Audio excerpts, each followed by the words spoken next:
Hello, all. Welcome to Wednesday Wisdom. And for this series, that is Wednesday Women, where we're going to meet with a few guests and have a little bit of centering, a little bit of breath work, or whatever they bring to the table, as well as some spicy, fun, and insightful discussion about empowered women, the women who were the role models in our lives, the ones that really brought us to who we are today. You'll notice a lot of my guests are entrepreneurs, healers, and coaches. I had on a founder that came on. Oh, great. And Lydia, my guest today, is coming on.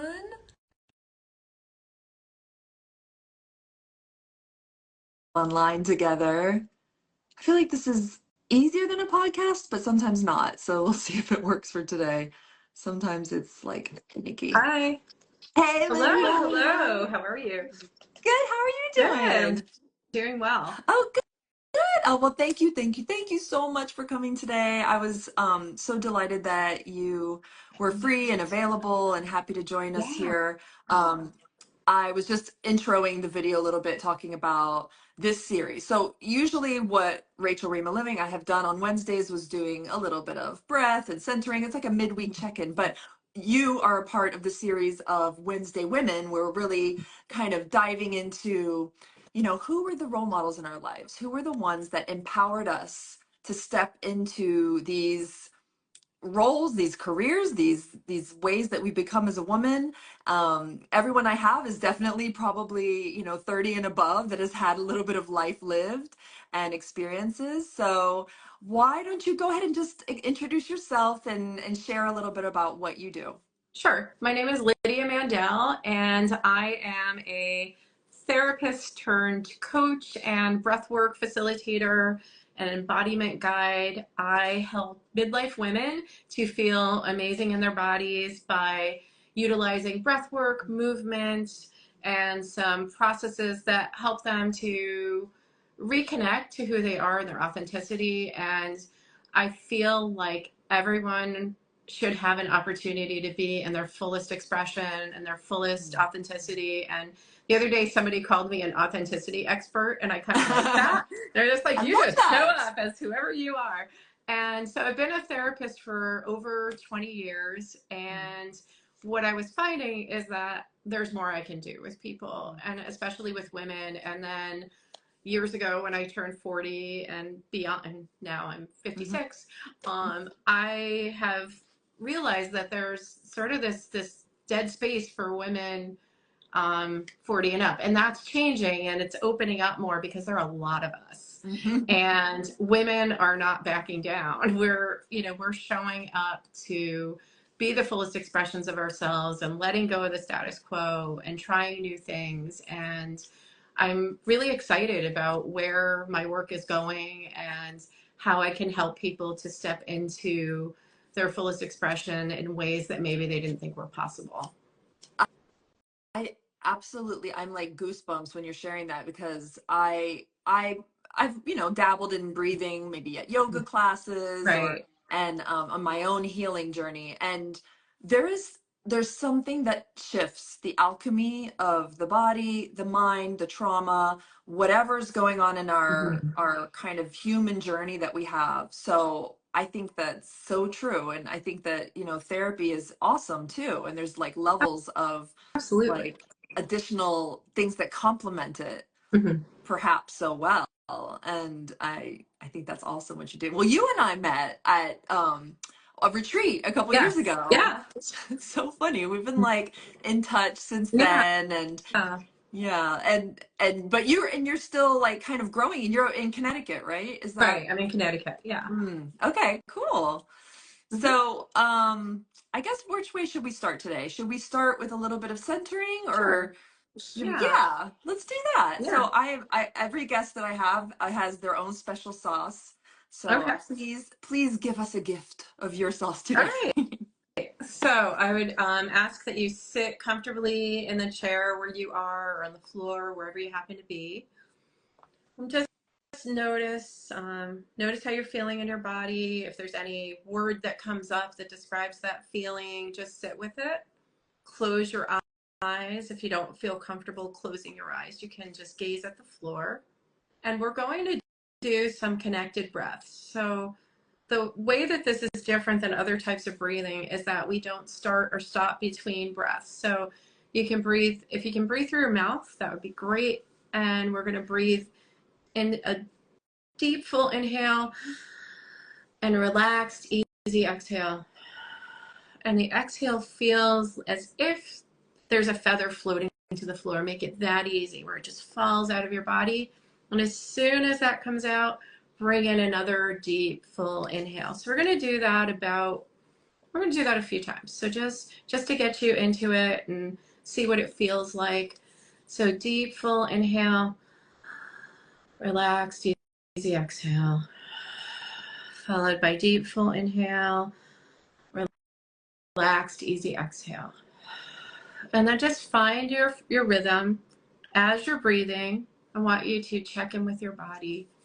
Check in from the top of your head to the tips of your toes and fingers, and imagine that the breath is washing all the way over you, over your bones, your blood, your muscles, your connective tissues. Every little cell in your body is being filled with that breath, with that oxygen, bringing aliveness and stillness into your body.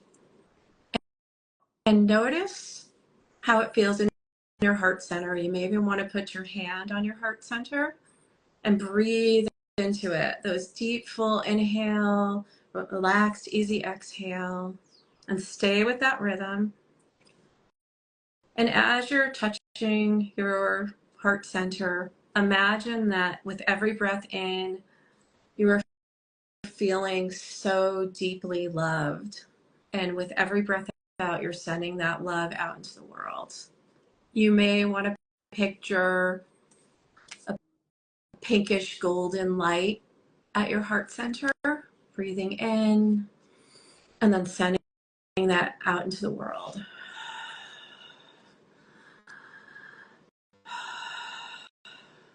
And notice if you have any sensations in your body, any tightness, any tension, any tingling, and just stay with that breath and bring the breath to wherever you might be feeling something.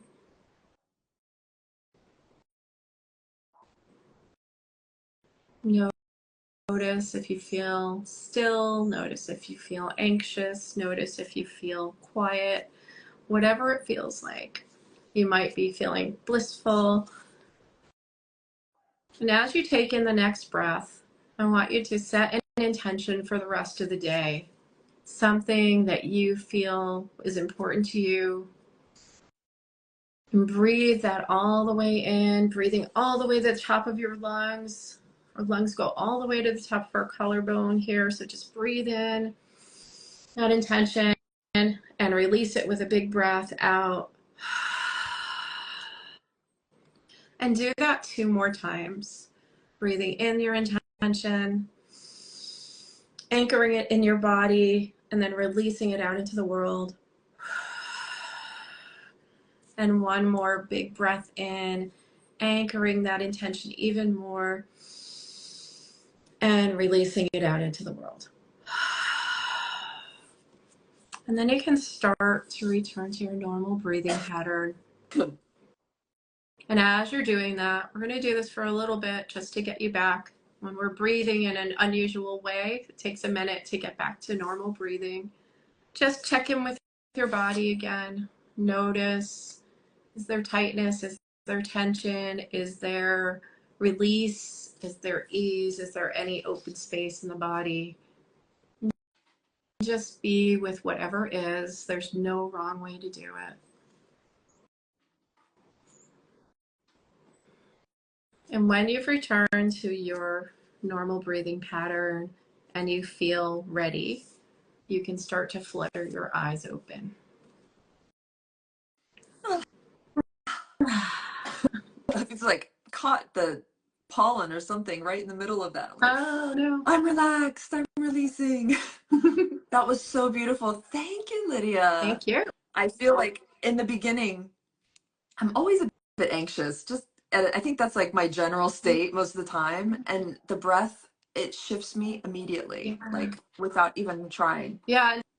some people get nervous about doing breath work, especially if they've had anxiety, because they feel like, if I start breathing, I'm going to have a panic attack. And I usually tell them, I'm going to guide you. I will be with you. And you're in charge. When you have a panic attack, you're not in charge. But when you're choosing to do this, you are in charge of it. So, Oh, yeah. it's such a Yeah. simple tool. And I feel like the world needs to, I mean, we know just take a breath, Right. but to put some intention around it as like an exercise, I think Yeah. is Yeah. so powerful. Yeah. And this is just like a little snippet. Like usually when I work with people, we're breathing for a full hour. Yeah. So a lot happens in an hour. And we have an intention setting, and we discuss any issues that might be up and things like that. I remember even at the retreat we're at, the breathing we had done at that time, I was like, Mm-hmm. of course, tears were like coming Yeah. because it's such a release. Like it's just this, the whole brain shift that happens, the soul shift where you're just like, that is Right. releasing now, which is amazing. Yeah, and I think one of the things that happens too is it bypasses all of the sort of conscious mind stuff Yeah. that we hang on to and we try to convince ourselves. So it bypasses that and gets us right in our bodies. And once when you're fully present in your body, then you can start to see what an amazing tool your body is for healing, Mm-hmm. because we love living up here. It's like, And yeah, it's the default setting, Mhm. but that takes work definitely to retrain and recondition ourselves. So I was at a retreat a couple last week, and one of the presenters talked about how the heart has so much more voltage. Like, I can't remember the numbers, but considerably more voltage, like electric voltage, than the brain. And we trust the brain so much more because that's our conditioning. Yeah, that makes sense Yeah. actually. If you think about Yeah. people using a defibrillator where everybody's like, stand back, Right. this is how we get the heart going, Mhm. that makes sense. Wow, never thought Yeah. of So that. when Really we're cool. like in our bodies and not relying on the brain so much, that's, I think, sometimes when we can start to process and release things that maybe we don't even know are there, and sometimes even ancient ancestral things that are in our cells that, I always tell people when they're breathing, you're releasing, even if you don't know what you're releasing, you're always releasing something, Yeah, and it could be really, really old. that's so interesting. I love Yeah. that stuff. It's so cool to explore. All right, well, onward with our sort of questions today. And I can't Yeah. wait to chat with you about this because we got to know each other a Yeah. bit on the retreat. And then this is like even more cool stuff, I think, to get to know some of my friends that have been coming on here. Yeah. So, and I know I sent you these questions ahead of time, Mhm. but so I'd love to hear like what and who are the women that you feel were sort of the role models, either good or Mhm. bad. I've just like some people, like for one of my stories was a boss that I had that was like the antithesis of what I was like, I do Mhm. not want that. But thank you for showing me. Thank you. But like that type of thing. So what comes up for you for So that type of topic? it's funny that you said that, because now I'm going to talk about that too. Okay, good. But when I was thinking about this question, I thought about, who are the people who I've seen or who I know of, and I thought about my great grandmother, because she came to this country as an immigrant, but and she found ways. She was an entrepreneur before that was a thing, and also before she left her country, there was a war going on, and she lived in like this little village, and there was a dirt floor, and so she could sew things, and so she knew that after the war there wouldn't be a lot of fabric available, so she got any fabric she could find that was really nice and put it in a trunk and buried it, and then she was able to sell that to people. She grew vegetables and shared them with people, as things were difficult. And then when she moved here, she just went door to door. She didn't speak English or anything, and she just showed up and she sold vegetables. She did sewing. She did like all these different things. And when she moved, she was living in New Hampshire, and when she moved to Connecticut, she had like over $100,000 in her, Oh, like with her in cash, because she had that nobody knew about, and she bought a house, or probably more than one Yeah. house at that point. You know, I can't remember. You know, it was a long, long time ago. So I think about this like entrepreneurial spirit in my family, and then my grandmother, who's her daughter, who is I was born on her birthday, so they named me after her. So her name was also Lydia. When she was like a stay-at-home mom, wife, you know, housewife, she probably should have worked her whole life because that wasn't enough for her. But as soon as like her kids were out of the house, she started selling antiques, and she had an antique shop, and it's like her whole life changed. So she also was an entrepreneur. And so I feel like I get some of that from them, and that they were people who maybe had limitations on them, just societal limitations around what women can do and what they can't do. And my grandmother just decided that was what she was going to do, and she did it until she couldn't drive anymore. She had a shop, and until she physically couldn't do it. Yeah. And she loved it. And I think seeing somebody doing something they love actually inspired me to think about changes I want to make at this stage in my life to change the work I'm doing and how I do it and how I show up, and to empower other women to ask themselves, like, what do I want? What do I really want?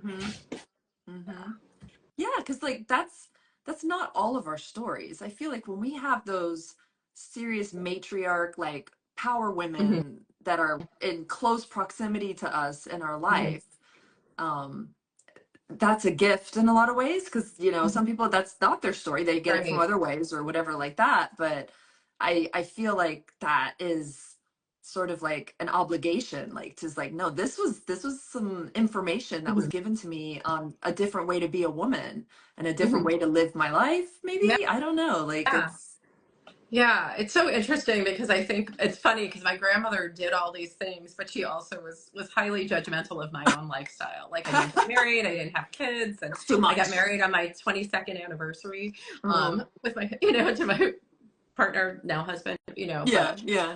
But yeah, I think that she was always like worried that I wasn't going to be taken care of. So she had this idea. So I think for her, she still had like the last like vestiges of that kind of, you know, those constraints that were put on her from, you know, an early age. Yeah. Right, and that's a generational thing too, right? Like of, Absolutely. you know, Yeah. what's possible for women has changed a Oh my lot, and God. Yeah. it's very okay to like not have kids and not get married if we want, and you know, be doing this different way of doing things. So but I know, like you were saying, we can hear that it comes out of love, we get it, so Yeah, it's yeah, absolutely. And as you were talking about a boss that you had, yeah. I was um it's so funny because my husband just brought this person up the other day because she was horrible. And I was working, like I had a temp job, and I was trying to figure out, I had graduated from college with 2 art degrees, and I'd like to know what I wanted to do, and I was thinking about grad school. So I was in this office job, really just doing like clerical work for this horrible woman. And so she would call me into her office, and I would sit there, and any call she got, I'd say, well, I'll come back. And she'd say, no, wait. So I'd literally be in her office for like sometimes an hour doing nothing. And she just had this idea that she was not only was she in charge, but that everybody were her charges, kind of. Yeah. It was very bizarre. And then one time somebody came in to talk to her about something. I said, well, I can leave so you can have private conversations. She said no. And this woman was trying to explain something to her, and she was in a higher position than I was. And she said, and I said, oh, what she's saying is blah, blah, blah, blah. And she goes, you get it? And I don't, I must really be stupid. Oh Like she would dear. just say stuff like that. And I would just laugh because I thought, wow, this poor woman is just not, she's not getting what she needs. And what I found out was that she was like really like desperate for like love and validation.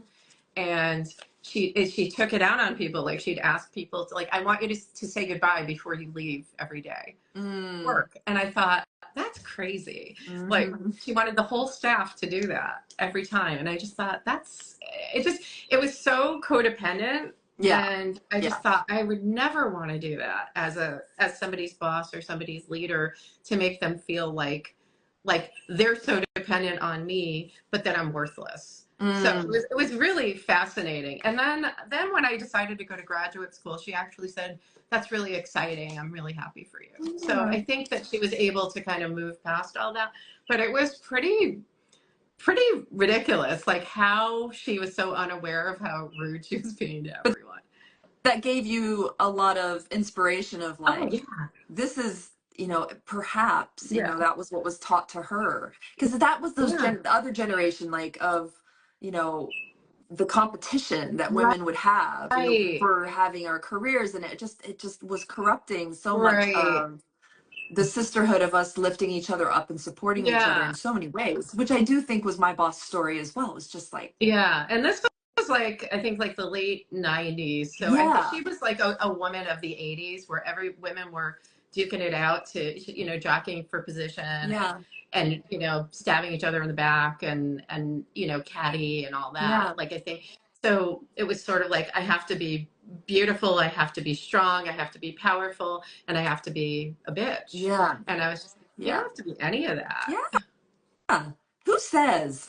Oh, she Which also is the beauty. invited people to her house for Christmas and gave people gifts based on their job and how long they had worked there. So some people got really nice gifts and some people got some really lousy gifts. It was and she told us that that's what she did. Uh, So that yeah, was that is very, inspiration enough to yeah. say, Yeah. that's not who I will be in this way. And Yeah, yeah, and I mean, I wish her well. I hope she's doing fantastic now, and maybe she's let go of some of that stuff. I don't know where yeah, she is or yeah. whatever. But my husband still remembers her name.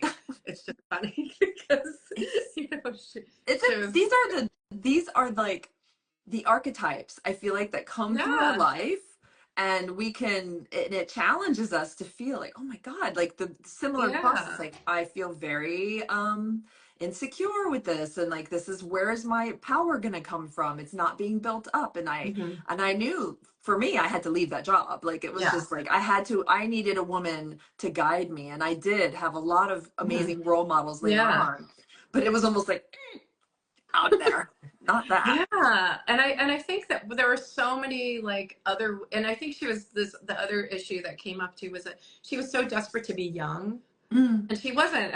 And I was like, you could be really powerful, like if you weren't trying to hang on to this like youthful appearance that was not really working. And she wasn't even that old, right. she's much younger than I am now, but at the time, and I think of so many like powerful women, like I think of like Helen Mirren, like the Hmm. actress, and how just doesn't give a crap when anybody Hmm. thinks of She her, embraces it. and she's a badass. Yeah, She's total, yeah. I mean, she just shows up. She's sexy. She's confident, and she doesn't care what you think. yeah. Yeah. Well, that segues lovely into my next. Oh, I told you I was really curious because I was Oh yeah.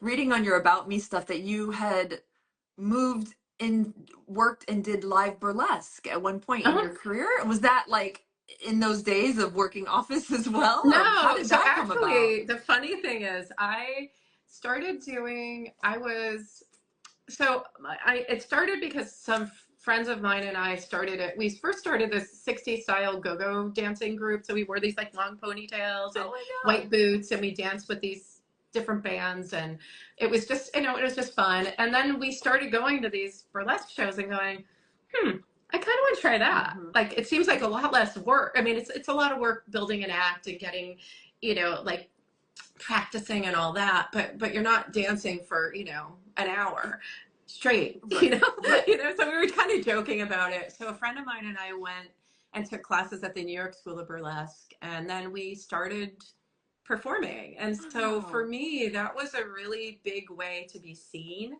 because I think I had sort of been hiding in the shadows. I was also a therapist. So as a therapist, in the kind of work I was doing at the time, it was like, you are a blank slate. You don't share anything about yourself. So then I had this other persona that was like this other, my burlesque persona, Vanilla Frap, was my name. What? And You say it again? so it started out as Vanilla Frap, and then on on Facebook I couldn't use that as a name Huh. for some reason, because I think I didn't really know how to do it. So I changed it to Vanilla the Frap, and The that was my rap? name. Yeah, so it was very ridiculous. And I was, my tagline was whipping audiences into a frenzy all along the Oh, Eastern Seaboard. it's so So, cute. yeah. So I started to perform, and I think for me to get up in front of people and have them like cheering for me to take my clothes off, I'm not traditionally like, what you would expect, like I have a bigger body, or I Mm. have had on and off, and I'm not tall, I'm not thin, so like it was interesting for me to be around so many different bodies.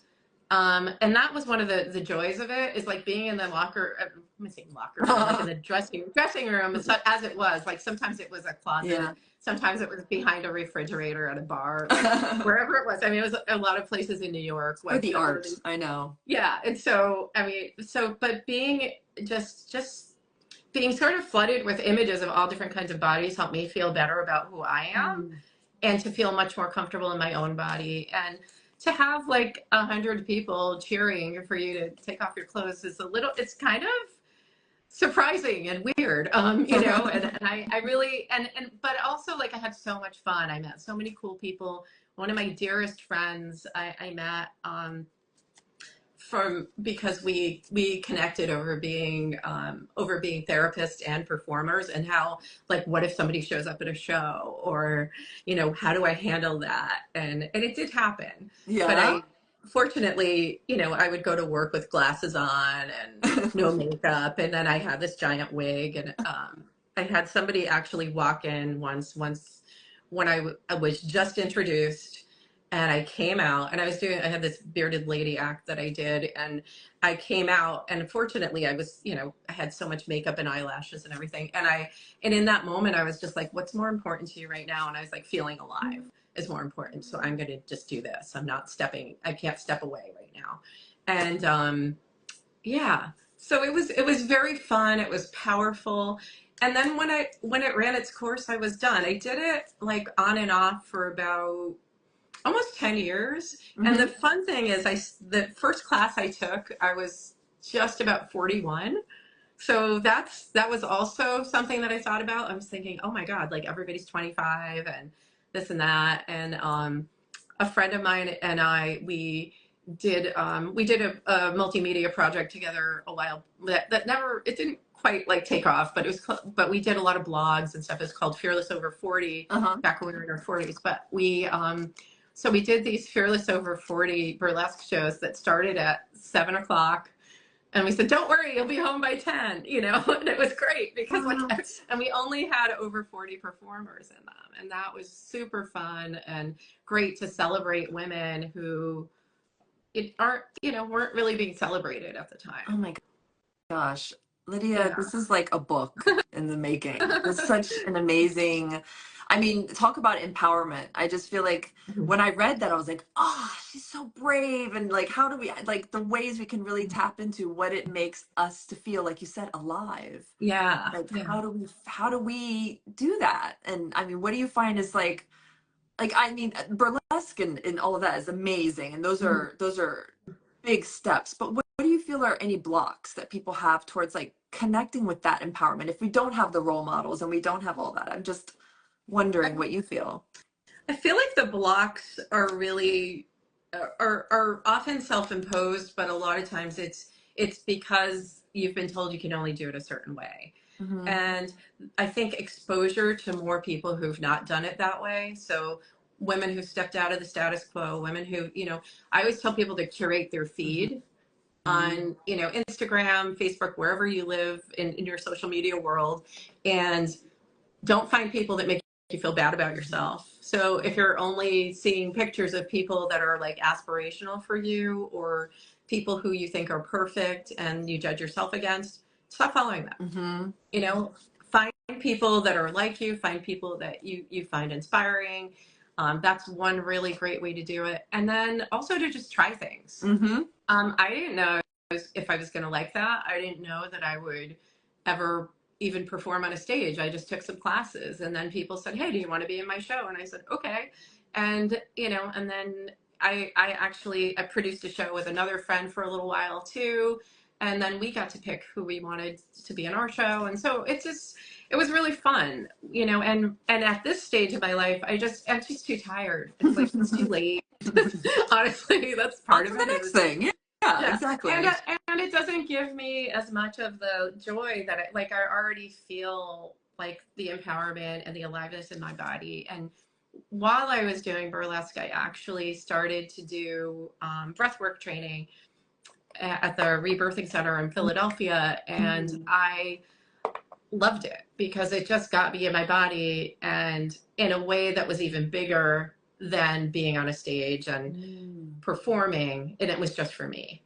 Yeah. And I think that's part of it too, is finding some things that are just for you that make you feel alive. So whether it's making art or dancing or reading a good book or going for a walk at the beach or spending time with your friends laughing, whatever it is, like the more aliveness you can bring in, the more you're going to find yourself. And sometimes it's letting go of things, like letting go of relationships that aren't serving you, and that's really hard for so many people. And I think there's a fierce sense of loyalty sometimes for a lot of folks that I've talked to, and they don't know how to release a relationship that maybe isn't serving them anymore, or they've outgrown. And sometimes it's really hard, or the relationship changes. But that's something that I also talk about a lot is what how are your relationships serving you? Yeah. Or Yeah, that's so are they keeping important. you nailed down into the old ways of being that don't suit you anymore? I love that. I'm taking notes here because I've kind of been growing this list of like the traits that were ones that gave us empowerment, and I think we Hmm. discussed a lot of that. But I loved our Yeah. kind of we pivoted a bit into like the blocks of empowerment and the ways to make space in our life to Hmm. experiment and find what empowers us Yeah. in some ways. Do you have anything to add on to that? And we'll put a Yeah, bow on yeah. I that. think one of the other things I like is to just give yourself space, like Yeah. literally give yourself time and space, like to be quiet and to listen. And I know that like over the past couple of years, I had some difficult things happen in my life, and when I returned to my sacred practices, that's when everything changed. When I got quiet, when I connected with the goddess, when I did my rituals in the morning and pulled cards and just took that quiet time to land and to be held, you know, and to be just to be witnessed by like the great mother, by Mother Earth, by the goddess, or however, whatever you Mhm. practice, Mhm. and just showing up for yourself in a way that feels sacred and beautiful. That and even if it's 10 minutes, if it's 15 minutes, but that's your time, I think that changes all the energy of your Mhm. day. And it did for me, for sure. And also play, like have some fun, like ask yourself, how am I having fun, or am I having fun, and figure out what it is that's fun for you. And sometimes it's hard to figure out when you're an adult, and just experiment with different things. And I love having a good time and enjoying myself and playing. So whether it's making some art or playing a game or just Mhm. running around outside, like think about what was fun for you when you were a little kid, and even try some of those things. I love that. That's awesome. I've added all of that. This Yeah. is just I'm making some like empowerment Yeah. flow chart or something. I don't know. Something's coming out of this. I love it. Well, with a little bit of play, why don't we pull our card for today, which I Yeah. usually do in the middle of this, and then at the end, you can definitely tell us exactly where to find Yeah. you and connect with all the work that you're doing. And I'm going to put those links Hmm. in the caption of this as Yeah. well. But I'm gonna just shuffle. Actually, I because it was you coming today, I pulled out Elaine Kalila's Oh, I have that cards that deck. I have. Do you Yeah, have that one? I do. I do. I'm actually doing her Enter the Mystery program right Oh, now. wonderful! Yeah. That's so So, awesome. yeah. So this is the Magdalene Yeah. Rose Oracle, Yeah. Reclamation of Your Feminist Magic, with Elaine Kalila Dowdy. And she is one of the mentors of one of our mentors. Like she's Yeah. amazing, and now she's your mentor. Like that's so exciting. I can't wait to see how that goes for you. I'm really really literally going to just sort of take a moment to breathe and pull in what is the card that could be a very intuitive and beautiful message for this time, or for anybody that gets to watch this conversation today. A card that can um, really center someone. So let's see what came out. Oh, okay. Oh, I've never pulled this one. This is called Sapphire, the Lunar Feminine. Ooh. Number 7, and I'll put this up as well with our conversation today. So Elaine Khalid, she does start her reading with kind of like this beautiful poem. So I'm gonna read it. It's long, but we're gonna read it. It's on here. Yeah.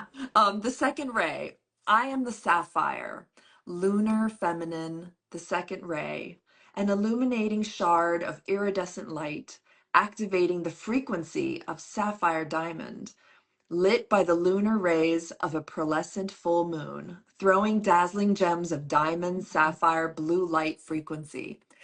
I am here to bathe, activate, and awaken your pineal gland in the waters of remembrance.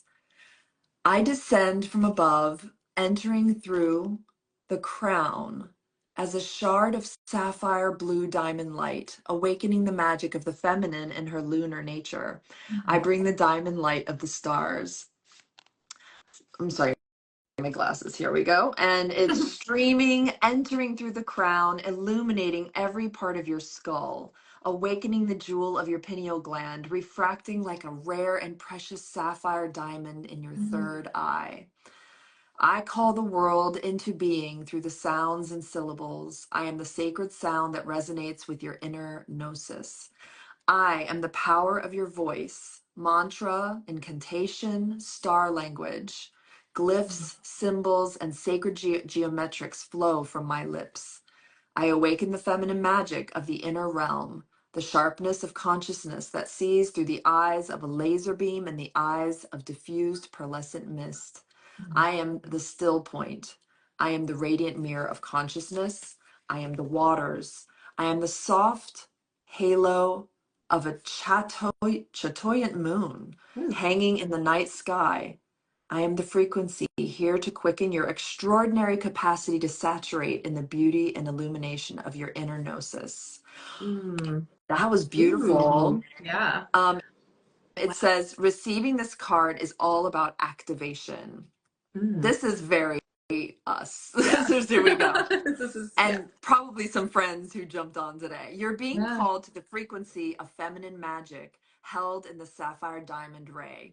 This is the mystery school that would most serve you at this time, as it will help you remember to awaken your inner sight, your psychic powers, and powerful intuition. Your inner mystic is here now. You're now receiving the light codes via direct frequency to awaken and quicken your gnosis. It's time to see more clearly, awaken your inner sight. It's time to listen even more deeply than you have been. It's time to move between the realms of linear Chronos time and circular Kairos time. Cease looking outside of yourself for answers, and instead hold the wise counsel of your inner sight, your inner gnosis. Ooh, that is a big calling. That's a big, Yeah, it like, is. something to do right now. Yeah, it sure is. Yeah. What do you think about that? Wow. No, I think that's perfect. Yeah. Mm-hmm. I feel like it's a call to action. It's like, are you feeling empowered? This is how you get there. Yeah. Yeah. I love it. And I love that circled back to especially how you were talking about, like, experimenting and seeking within what helps you play, what Yeah. helps you feel empowered and lit up. It could be burlesque, it could be an entrepreneurial thing, it could be stepping Right. into a role at your career, it could be, lighting up your relationship more. I think there's empowerment. So many things. Yeah. Yeah. All right. Well, let us know, Lydia, where can we find you for more of your beautiful offerings that you're doing? You can find me at lydiamandell.com. That's my website, which I'm working on revamping. So it's a little funky right now. You can find me through there. My email is lydia@lydiamandell.com. And you can follow me on Instagram at Play Like a Priestess. which is the name of my upcoming podcast that should be Ooh. live in July. So I'm really excited about it, and it's about what happens when everything falls apart and you return to your sacred practice and to play, to have more aliveness in your life. So I'll be doing solo episodes and also interviewing people. So I'll probably have you on. I would like to have you on. I Yeah. like to play like a priestess, Yeah. so call me in anytime. Yeah. So actually, this is really strange, and I don't know if this has happened to you before, but as on your screen, underneath where you are, there's a word exposure just keeps flashing, and Yeah. I'm not sure why, and I've Hmm. never seen that before. So I don't know if that's some message from the mystical realms to put yourself out there, Yeah. to maybe expose those parts of yourself that maybe you've been hiding, those, hidden, like wanting to do something or longings, maybe expose those out into the world. It's so weird. It's just flashing I, under you. okay, I'll take the Yeah. message. I Yeah. listen. I do So, listen. yeah. Wow. Oh, thank you, Lydia. Okay, well, Thank you. this has been such a fun conversation, and I love that we Yeah. got to experience that card together. Mm-hmm. And we'll see you around. And Yeah, definitely. yeah, Yeah, I'll reach out to you. okay, Um, great. for All that. right, thank Yeah, you, thank you for Lydia. having And me I'll on. It post was all the really fun. details. I'll put everything in the caption of this and link it back to you so people can see all of the cool stuff with your podcast and on your All website. right. Great. Thank you so much. All Have a great right. day. See ya. Bye.